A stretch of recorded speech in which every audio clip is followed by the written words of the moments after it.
રાજકોટમાં bar council of ગુજરાતની ચૂંટણીને લઈને વિવાદ, પ્રતિષ્ઠિત વકીલો વચ્ચે આરોપ પ્રત્યારોપ। વકીલ રક્ષિત કલોલાએ દિલીપ પટેલ સામે આરોપ લગાવ્યા। ઉમેદવાર દિલીપ પટેલ સામે આચાર સંહિતાના ભંગનો આરોપ। મતદાન મથકની 100 મીટરમાં પ્રચાર સાહિત્ય રાખ્યું હોવાનો આરોપ। પ્રચાર સાહિત્ય પડ્યું હોય તેવા ફોટો અને વિડીયો સાથે રજૂઆત કરવામાં આવી। દિલીપ પટેલની ઉમેદવારી રદ કરવાની માંગ કરવામાં આવી રહી છે। રક્ષિત કલોલા, હું રાજકોટ બાર એસોસિએશનની આજે ચૂંટણી પૂરી થઈ, ગુજરાત બાર એસોસિએશનની, અને આજે અત્યારે 6:02 વાગ્યા મતદાન સમય પૂરો થઈ ગયો।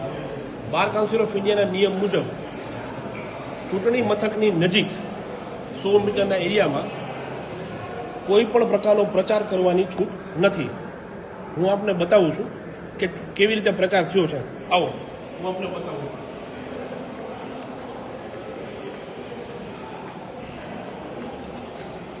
એ ચૂંટણી પંચે બધી ચિઠ્ઠીઓ ભેગી કરી છે। આપણા બાર કાઉન્સિલ ઓફ ઇન્ડિયાના મેમ્બર દિલીપભાઈ પટેલ, બધી જ ચીટ એની પડેલી છે, બધી જ ચીટ। આવો તમને હજી રૂમ સુધી લઈ જાઓ।